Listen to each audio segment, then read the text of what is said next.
Greetings, fellow Force fanatics, and welcome back to... Crap, I don't know what show I'm going to put this under. Probably Ramblings. Welcome back to Ramblings, an unrepentant geeking podcast. I am, as always, your host, Shaun Cronenfeld, and I am joined this time by a very special guest. Introduce yourself, very special guest. I am your father. And no, my name is Nobunaga, otherwise known as Lord Horning. The Dark Lord. Yes, thank you. And it is very appropriate that I am here today, because Yes, it is. today is a quite glorious day. Actually, a couple of days ago was a quite glorious day. But we'll get to that. Yes. Well, as you said, we are here to talk about the thing that pretty much I think everybody on the planet has seen at this point, or certainly has gotten enough views to probably equal every person on the planet. I am talking about the new trailer for Star Wars: The Force Awakens. It's true. It's all true. Yep, and with that, I'm going to go hibernate now because I can't wait until December. I already got my tickets. Yeah, I can't get my tickets yet because I just got a job and I don't know what my hours are going to be yet, and it makes everything awkward because I don't want to wait. I want to see this movie, but okay. Let's get a little more organized. So, Oda, how many times have you seen the trailer now? Oh, I've been trying to limit myself because, I've been hurt before. But but getting beyond the jokes, I've probably watched a good, not including reaction videos, because Of course. I have this thing that I both hate and love reaction videos. So I've watched a few reaction videos to the trailer. I love a good reaction video. It's so much fun seeing people, especially when it's clearly real and unself-conscious. They're just freaking out for real.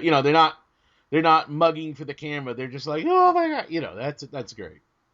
So yes, but how many times? At least a dozen. Yeah, I've watched it a lot. I watched it a bunch on TV, having to constantly fast forward just a little bit through the stupid football guy. I don't want to see you, football guy. I don't want to see your smiling, smug, look at you geeks dance face. Forget you, football guy.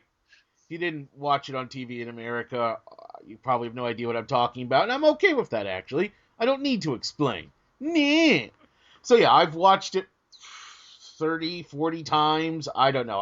And I've listened to it a lot, because as we'll get into, the music in the trailer. Oh, God. So, going into this, it's probably worth recounting what our stances were. I'm pretty much full-on optimistic. I'm not even cautiously optimistic at this point. The Force Awakens is going to kick ass. The Force Awakens is going to rock like few things Star Wars have ever rocked. It's going to completely blow away all the cynics, in my opinion. It's just going to be awesome.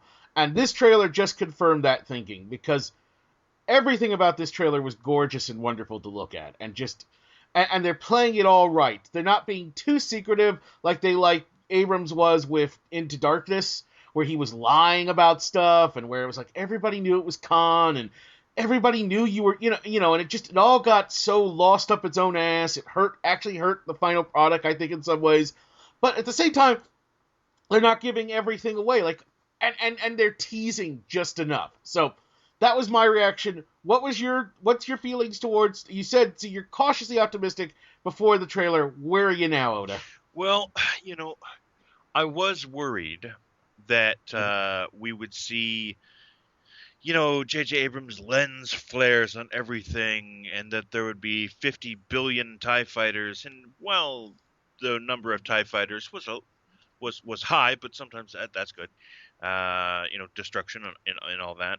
I am, God, more than optimistic now about this movie, and I mean, obviously, I'm going to see it. I don't think that was even in question. I don't think if you're watching this podcast, is there any real question that you're going to see it? For the love of God, my parents are planning to go see it, and my mother never does science fiction. Well, I shouldn't say that. I've actually managed to get her on certain things over the last couple of years, but still, she almost never does science fiction in theaters, certainly.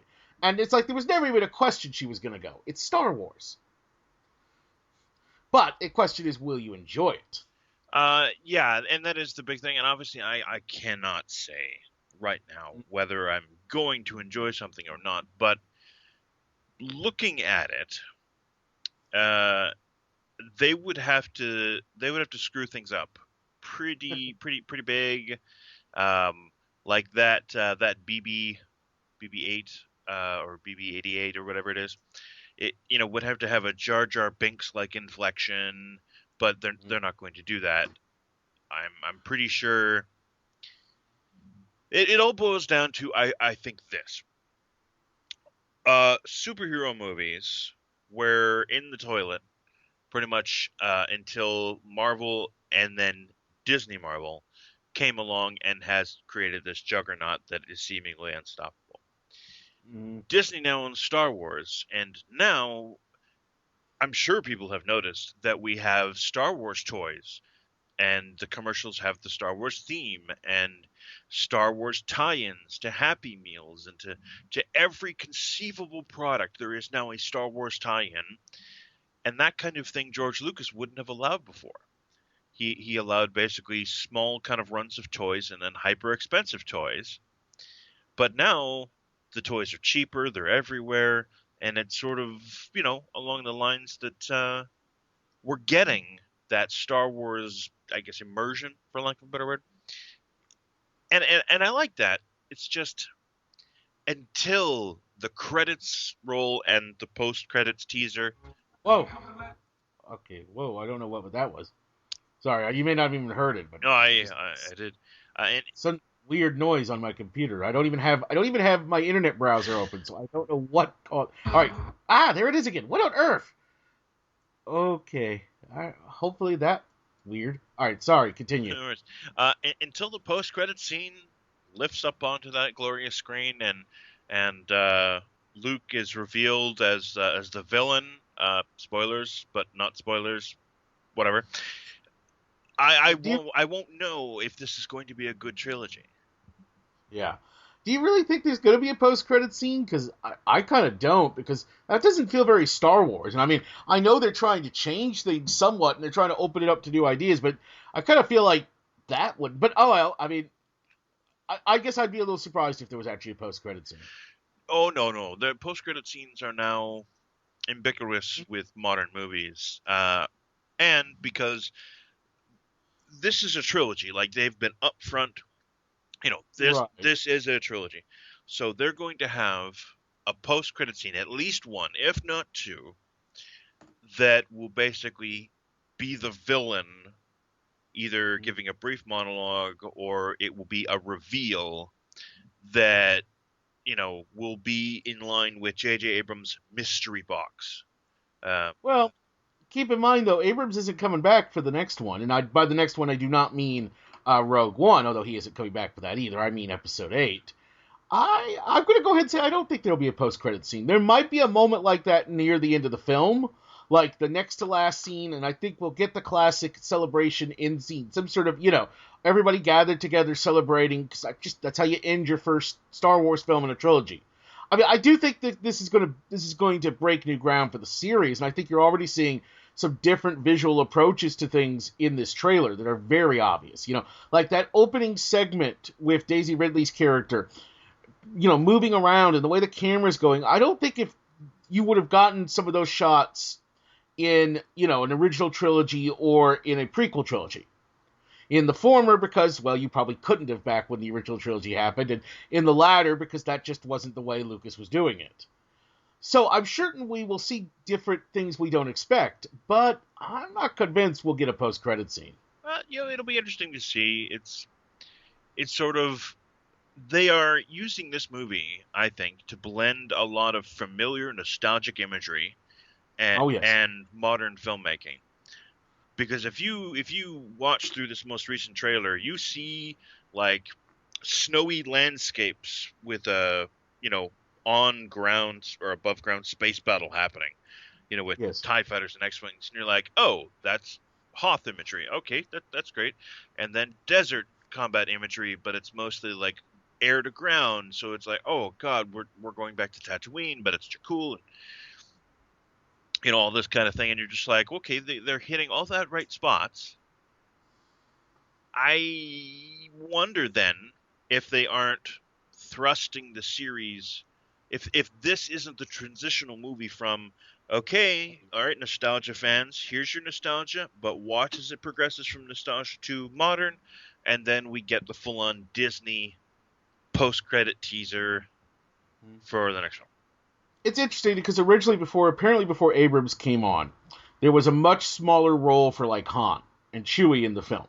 And one of the things Abrams wanted to do was to expand their role and make them much more co-stars, equal co-stars, and with the idea being the next movie will be the one where the new cast really takes over. And again, by the way, just to be clear again, when I'm saying next movie in this context of this discussion, I do not mean Rogue One, okay? I just don't want there to be any confusion over that because remember, we're now going mainline story, anthology story, or however they're calling it. They've gone back and forth on names recently. Point is, next movie means episode 8. So anyways, and it's a fair idea. I kind of get what Abrams is going for. I mean, I was a little nervous at the time because I'm like, you don't want to get too lost in nostalgia, but considering how people have been reacting every time Han comes up and just seeing in the trailer like Han and Chewie standing there with their hands up next to Finn and all that, I feel like, yeah, that's probably going to pay off, and it makes sense, too, because we do want to see more of Han and Leia and Luke, or any of Luke, which, that's not a criticism. I've actually heard some people criticize the lack of Luke in the trailer. I'm like, no, that's brilliant. Of course you're not seeing Luke. He's going to be one of the big reveals, probably. I mean, and what's going on with Luke, they've been very careful. Like, they did a series, on Force Friday, they released a number of novels, including 3 novels written by different writers. They were kind of young adult, not like those Jedi Diary, which are very much just aimed at little kids, but more like, set in continuity stories, but meant for all audiences. How about we put it that way? Shorter books, okay? So you got a story with Luke, you got a story with Han, and a story with Leia, each set during various points of the original trilogy. Like, Leia's told what happened to Leia in the lead up to Return of the Jedi. Like, literally in the weeks beforehand, what was Leia doing? How did that connect to her decision to go rescue Han and all that? And to bookend each of these stories, we got to see Han and Leia in present day, quote unquote, around the time of The Force Awakens. So, like, Han's book is basically him telling a story to a group of people in a bar. Leia's story is her recounting a particular adventure. She's writing, at last, her memoirs to try and build morale, okay? But Luke's story is being told by 3PO to a pilot, and Luke doesn't show up at all. And there's no reference at all to what Luke's status quo is, and that wasn't an accident. So, I mean, they're playing it just right, because I know people like to criticize the mystery box thing, but you know what? When it's done right, it works. And unlike last time with, again, Into Darkness, this time it feels like it's working. But to what you were saying, this isn't just the start of a new trilogy.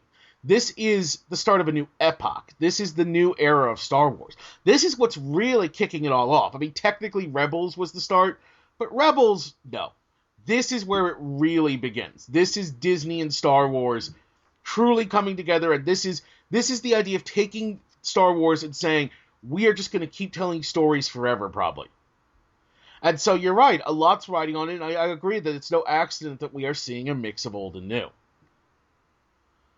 Let's talk a little specifically about the trailer. What were the moments in it that stood out for you, Oda? Oh, man. I think, for me, the scene... and of course, I think it's only my favorite because of the speculation I can put into it. Mm-hmm. But the scene, it starts from behind Kylo Ren as he's standing in front of that red-tinted with J.J. Abrams lens flare. And it kind of comes in behind him, and then it sort of spins and shows whether it's in the same scene or not. I doubt it's in the same scene. But he's talking to the burnt, remained mask of Darth Vader. Yes. And he's talking about he was going to finish what he started. Now, to me, there are so many implications of it. Mm-hmm. That either Kylo Ren is a in-universe Darth Vader fanboy. Which, by all accounts, he is. Yeah. or um, that somehow the mystery box ideal has come full circle and they've, purposefully been catfishing us, and Kylo Ren is actually Luke. Oh God, no! Don't you? No, Oda, no! Don't, no! Okay, because that scene is one word away from being a declaration of essentially what could be a dark arc. Like, he talks No, about, no. I'm going to finish what you started. That makes no sense for Luke to say that. To me, that scene reaffirms that Kylo Ren is a fanboy because he doesn't have a freaking clue who Vader really was. And Vader at the end, remember, died on the side of the light. So finishing what Vader's, I mean, and Vader's goals were to conquer the galaxy, wipe out the Jedi. I mean, the latter has apparently more or less been. I don't know why people are obsessing on this whole Kylo Ren as Luke thing when we've seen freaking. I mean, we know who's playing him. We've seen. Sorry, I'm like, why is this thing taking on now after a trailer that makes it more clear than ever? I mean, at the end of the trailer, okay, Oda, remember we see Kylo take off without his mask from behind. That is not Mark Hamill. No. I think what people are toying with here is the idea that Luke isn't good in this movie. Oh, I completely allow that one, Yeah. okay? It would not surprise me if Luke is followed to the dark side and he's really the Emperor or whatever, but he's not Kylo Ren. If Luke is followed to the dark side, he's still not Kylo Ren. He may be Kylo Ren's master, though even then, I don't, like, clearly we're supposed to think the Max Sydal character is going to be the Emperor of this series. And I allow for the possibility that it's going to be a swerve and it really is Luke, though I hope it isn't just because I'd find that a disappointing choice personally. But he's not Kylo Ren. I'm just saying. No, honestly, And you know why? How you really know he's not Kylo Ren? Luke knows how to build a working lightsaber. that A, lightsaber is perfectly fine. no, they've even confirmed. Part of that lightsaber, the reason it sparks like that, the reason Kylo Ren isn't a Sith. There are no Sith in this film. Apparently, Kylo Ren is a fanboy who happens to be trying to become the real thing. But he's using information. He doesn't really entirely know what he's doing. He's kind of like, he is Luke Skywalker in the sense that he's Luke's mirror image in this film is probably what he's going to end up being, in the sense where at least Luke from later in the original trilogy, where Luke was kind of just operating on a wing and a prayer a lot of the times. He didn't really know what it was to be a Jedi. The comic, indeed, the current comic from Marvel has been exploring that to good effect. The idea that Luke realizes just how little he actually knows because the comic is set between, A New Hope and Empire Strikes Back. So this is before he met up with Yoda and got some real training. And that's very much apparently what Kylo Ren's going to be. He belongs to the order of the Knights of the Ren. So Ren is not his last name. It's like a title. Yeah. And they're the guys in the trailer when, the guys surrounding Kylo Ren in those couple of shots. And you see them having, like, they're wearing black armor, but different types, and they have melee weapons. Those are the Knights of Ren, apparently. And they're basically an order obsessed with Vader. Obsessed with, it's like writing graffiti. Like in one of the books, you've seen graffiti spring up. Vader lives, that whole kind of thing. So, but yeah. Okay, what else? So that shot really, but it was certainly an interesting scene to see him have Vader's helmet. I agree. Anything else from the trailer that really got you excited? You know, I did like the fact that we got confirmation about the Black Stormtrooper. Big giant air quotes here, because that was the big giant deal. And yeah, he is a stormtrooper. He is part of the Empire. Seems, or the New Order to be more, or the First Order. I mean, yeah, the new status quo for the Empire. And I mean the Empire is still kicking around, and while there is some Nazi imagery that, as a German descendant, I'm not. I'm cool with, but I'm not 100% cool with. It's considering the ties my family has to fleeing that chapter of history. But even going to that extent, just seeing the confirmation of various things, like, yes, Black Stormtrooper, um, seeing, uh, and of course, as most people, that line of "it's true, it's all true," like the whole 180 from Han, because Mm-hmm. Han was a disbeliever. He didn't believe in the Force. He was the sort of in-universe journey for all of us, in the sense of, oh, it had come to pass because of the age and et cetera, that Yeah. most people didn't Well, believe about the Force, and now they do. or he does. I mean, to me, the implication of the trailer is people's. I think it's very clear there are no Jedi Knights running around in The Force Awakens, or if they are, they're not well known. You know what I mean? Mhm. That is certainly the implication. There's no new. It's not like the expanded universe. There's no new order. There's no, there's no base on. There's no academy on Yavin. They're not. They haven't returned to being this organized force. Likely Luke and maybe at most a handful of others are it, if even them.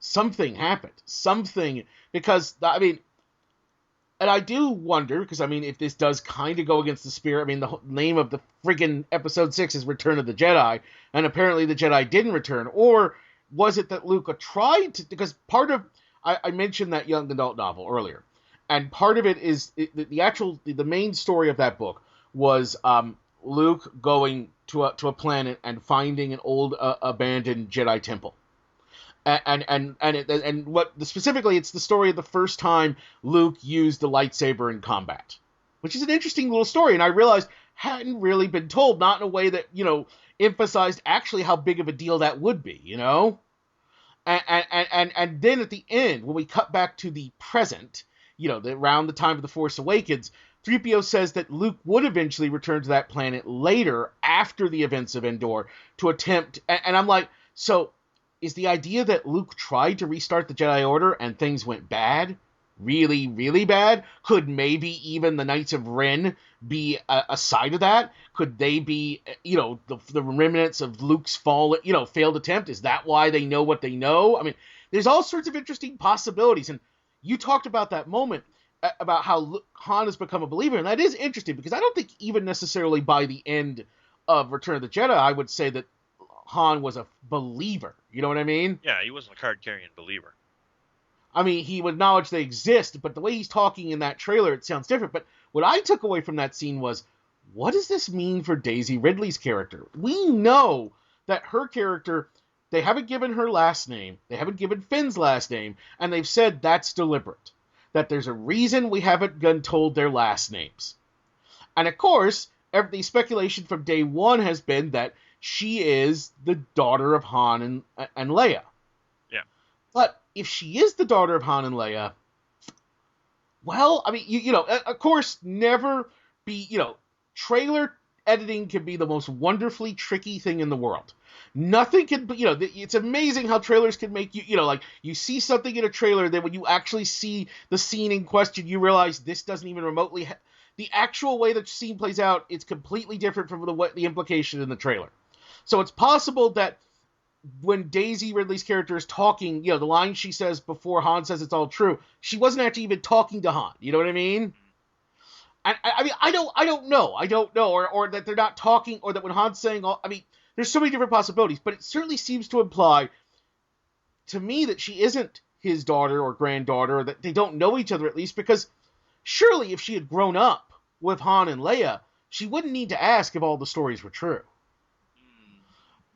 But it seems so suggestive that she has some sort of connection to these characters, that she's not just some random woman who gets caught up in this.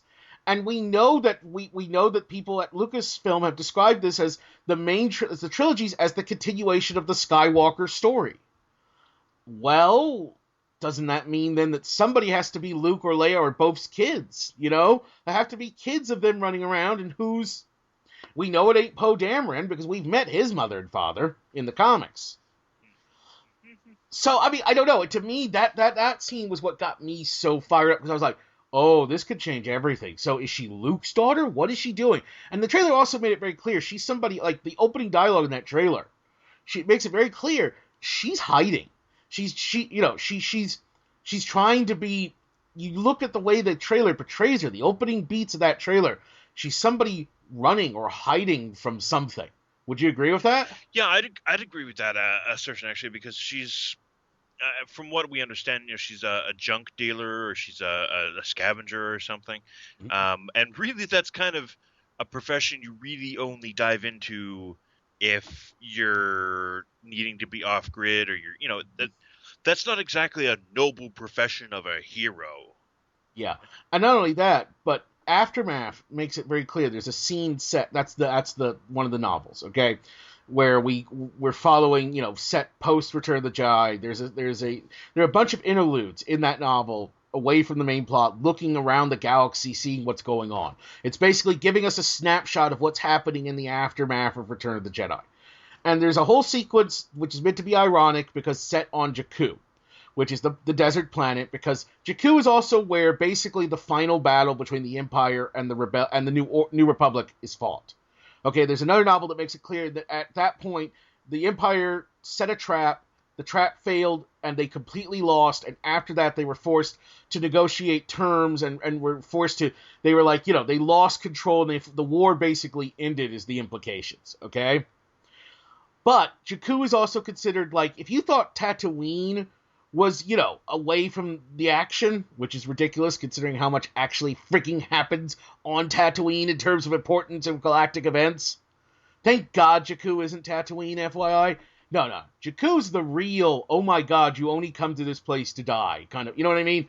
Nothing good happens here kind of planet. So it's not a place you go to if you have anything good going on in your life, is what I'm saying.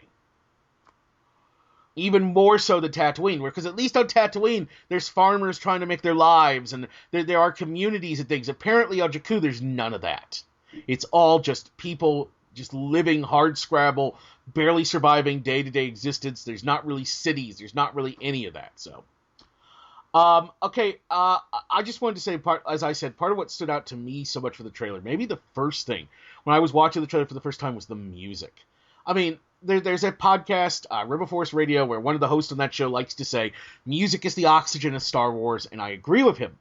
Music has always been, music is a huge part of any film. You ever want a fascinating thing, go watch some dramatic scene from a TV show or a film with the music scrubbed out, and you'll be amazed how much the tension or the humor or the excitement drops away, whatever emotion, because the music can shape it so many ways. But God, I loved these new arrangements of the classic songs, the classic themes. There's somebody's put out a music only version of the trailer, and I've listened to that a ton of times. If this is what we're going to expect from the new soundtrack, this may be Williams' best work ever, and that's saying something. Any thoughts on that? I've never been one to really focus on music personally, but Ethan! Yeah, I know. But the trailer has that feel. Like when you watch it, there's never in your mind that inkling that, this really doesn't fit, or, this is a bit modern. No, it fits. It fits into the canon. It fits into the world.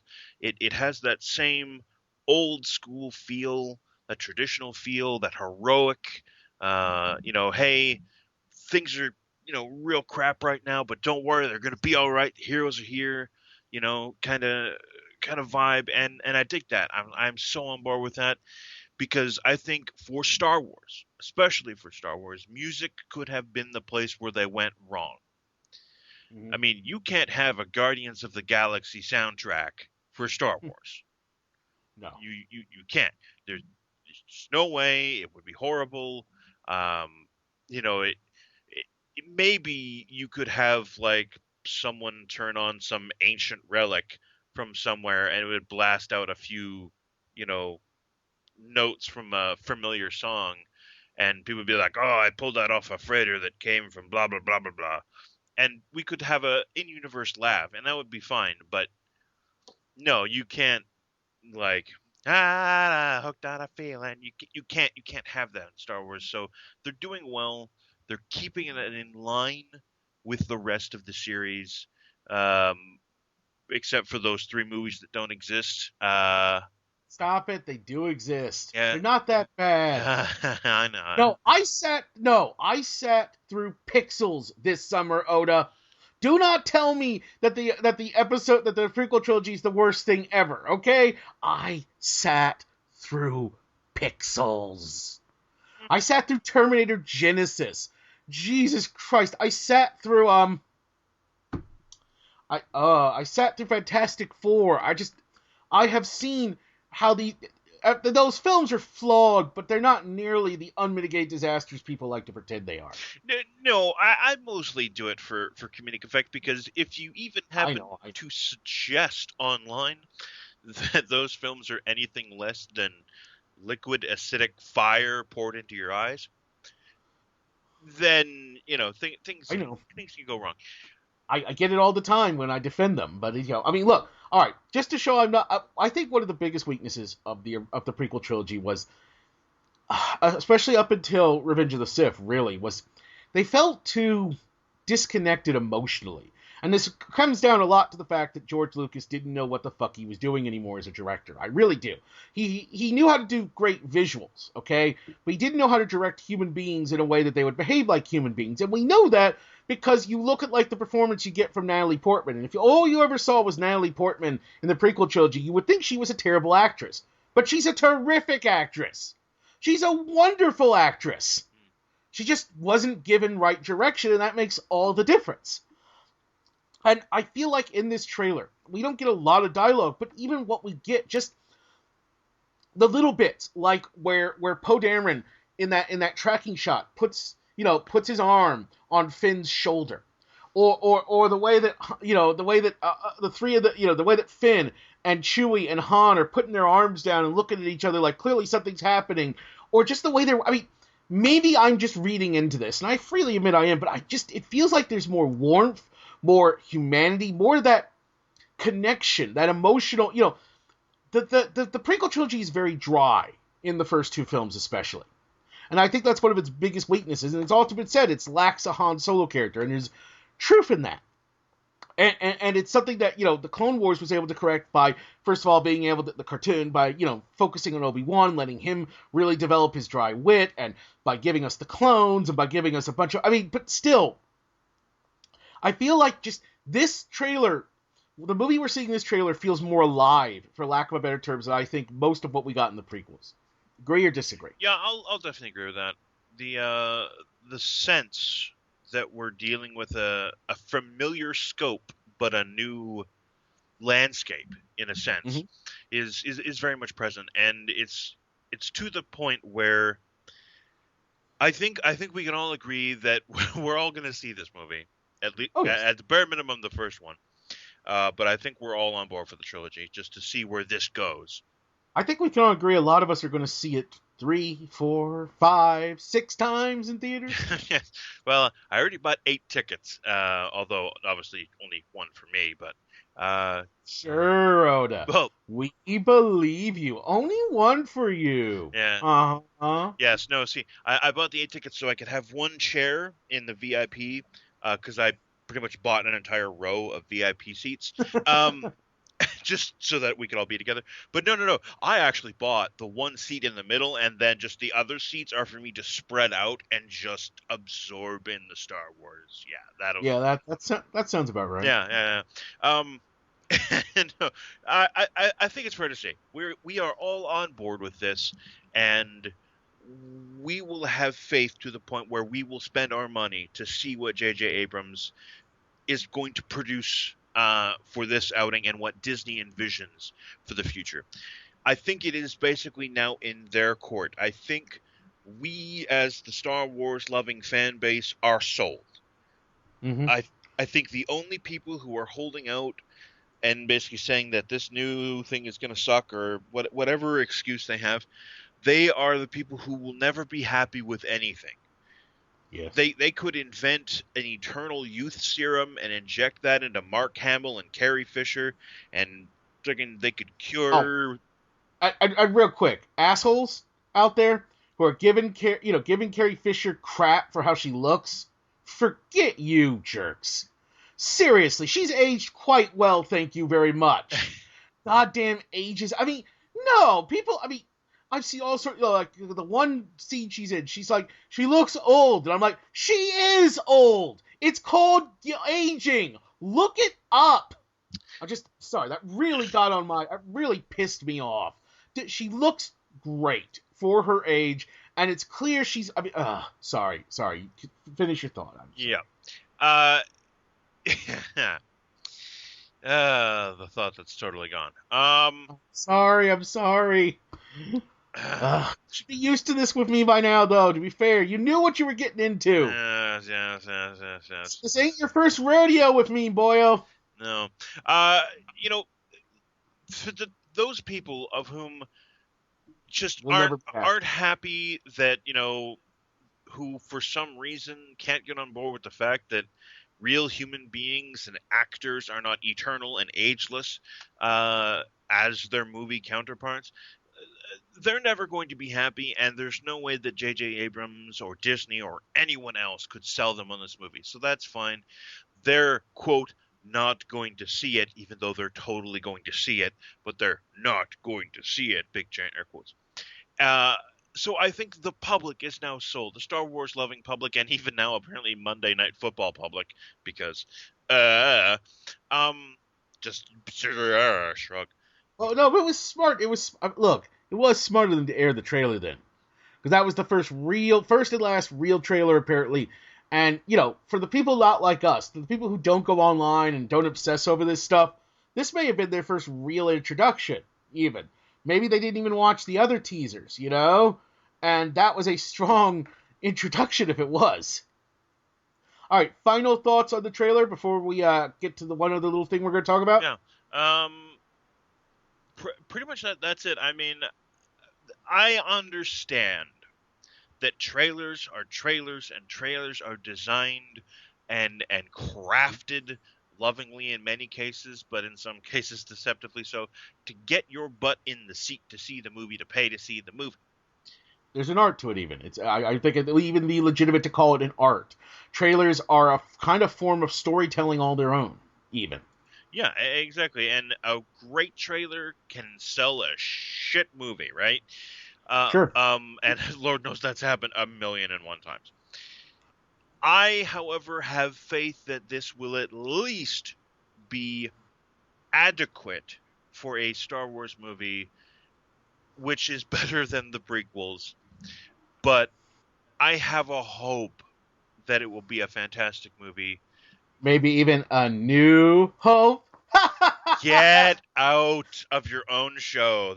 Get out of your own show. I had to do it. I had to.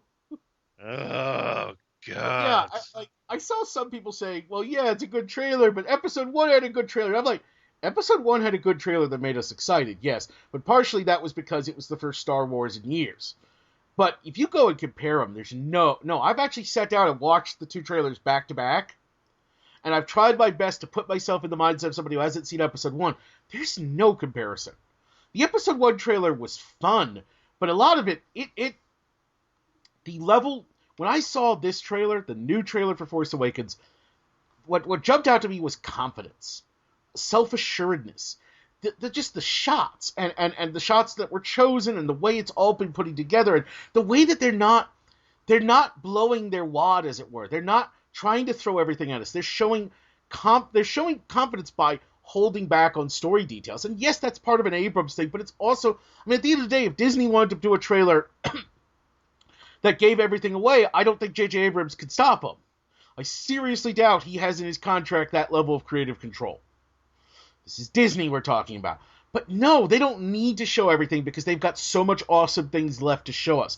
So instead, what they gave us was a trailer that just felt very self-assured. And again, I admit, I am potentially reading into this because I want this movie to rock. I expect this movie to rock. But I don't expect it just out of blind loyalty. I expect it because what we've seen so far in the various teasers and in this trailer seems like a very well put together film. So yeah, I'm very excited and I'm ready to see this movie right now. Mm-hmm. And before we go, Oda, you had one other quick thing you wanted to bring up. Yeah, I did. Very recently. Star Wars related. Indeed, of course, Star Wars related. Now, on this last Tuesday, depending, of course, on the 20th.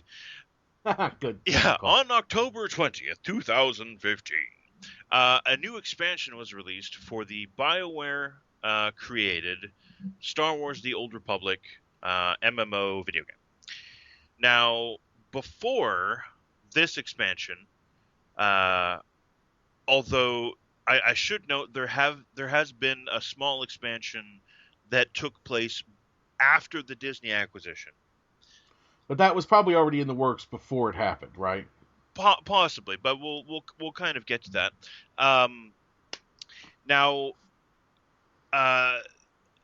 there are, of course, in loading screens in the game. Now, in the previous expansion, which did take place after the Disney acquisition, the loading screens showed the LucasArts logo. Now, in the Knights of the Fallen Empire expansion, it has the Lucasfilms logo on it. Now, on the surface, that doesn't exactly seem like a huge deal. After all, it's still Lucas, it's still Disney, regardless of what logo they have on it. And then there's the fact that LucasArts has essentially been shuttered by Disney. Well, see, I've been looking into that. Mm-hmm. And looking at their Wikipedia page at bare minimum. Now, so, of course, keep that in mind. LucasArts is still in existence. Now, LucasArts, quote, has less than 10 employees now, for obvious reasons. However, what LucasArts exists as right now is a licensing company. Yes. They're the ones that basically, when you need to get the license for a Lucas or for a Star Wars property or a LucasArts property, I guess, but let's be honest, Star Wars, you have to come to them to get the license. You don't go to Lucasfilms to get the license. You go to LucasArts to get the license. Now, okay, maybe, you could see it this way, that way. The write-up in Electronic Arts also says that they have, still, right now, says they have a partnership with LucasArts.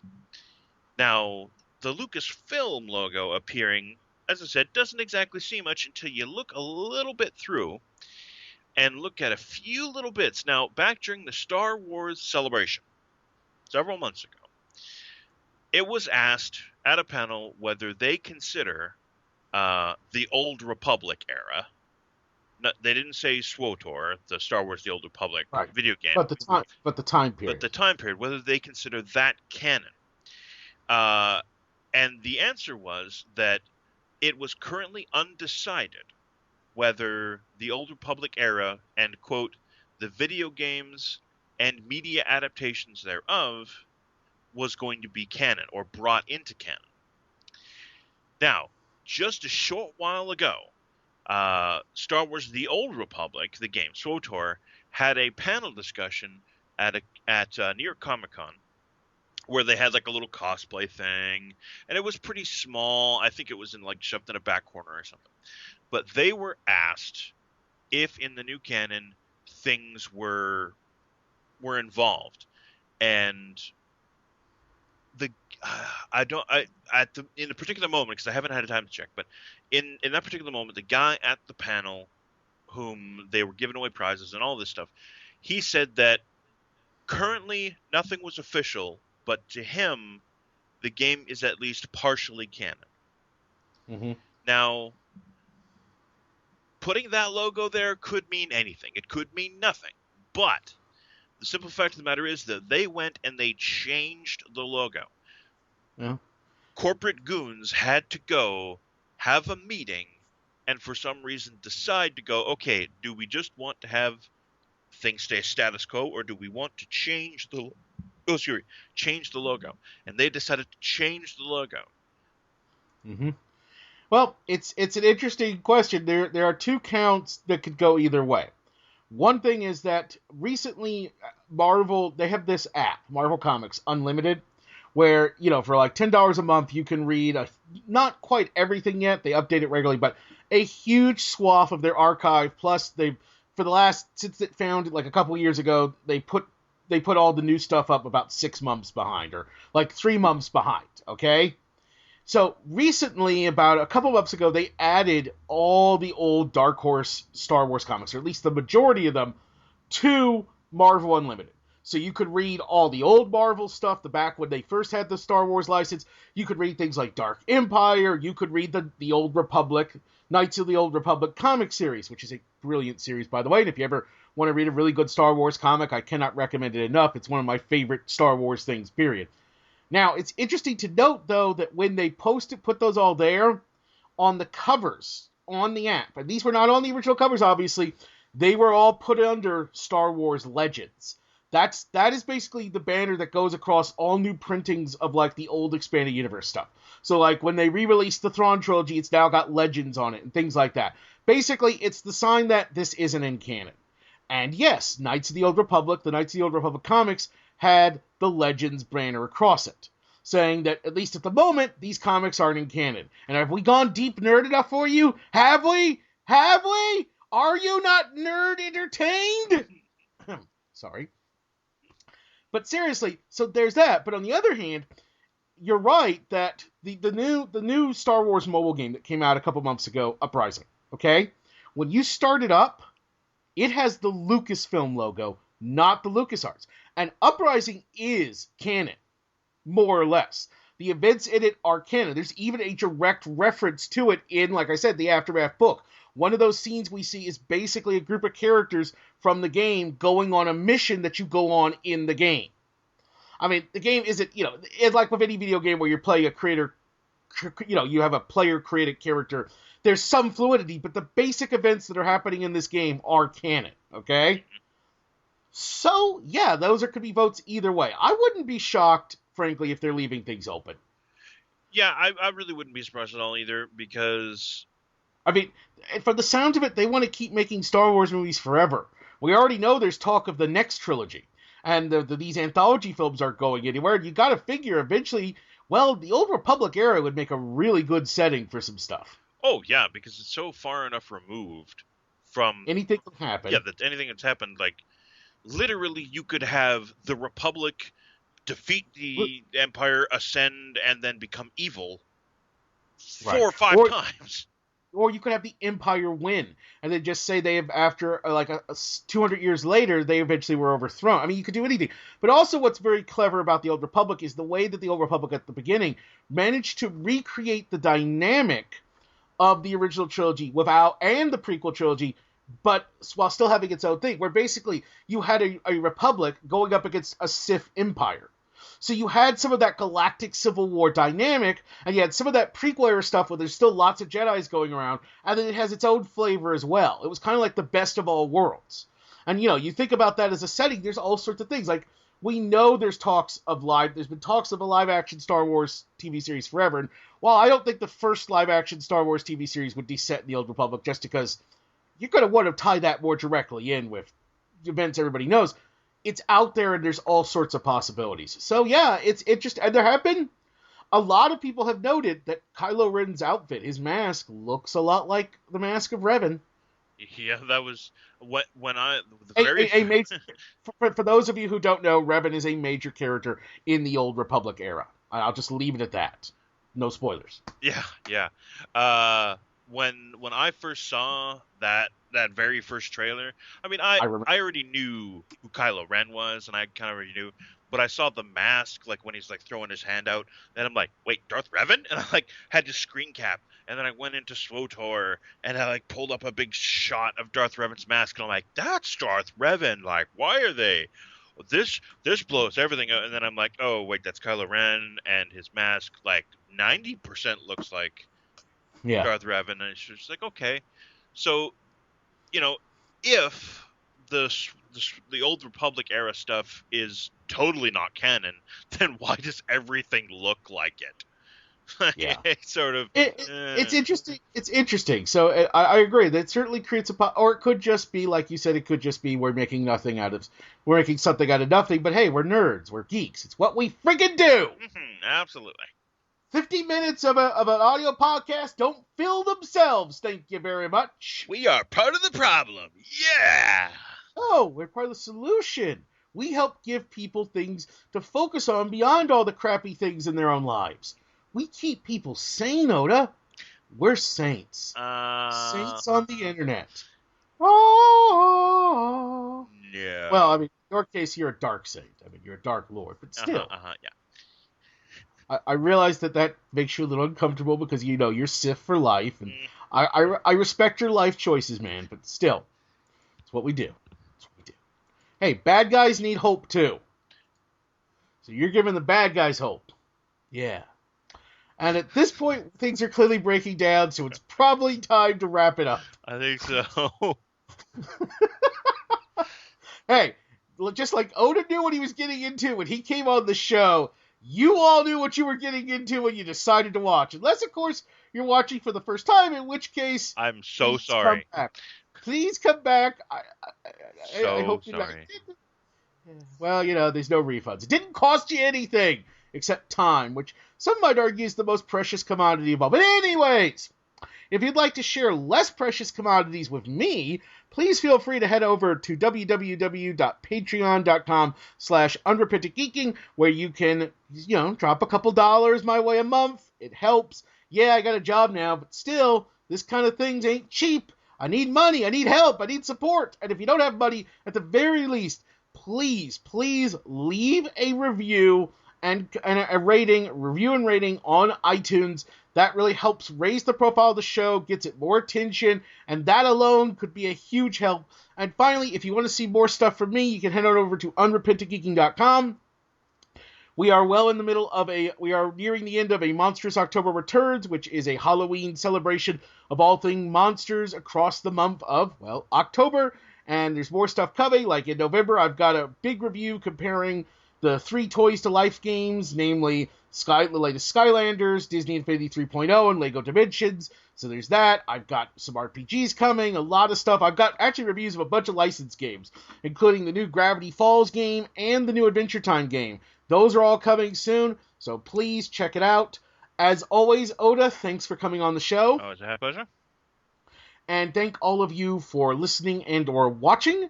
And until next time, for Ramblings and Unrepentant Geeking, I'm Shaun Cronenfeld reminding you, the Force will be with you always. Till next time.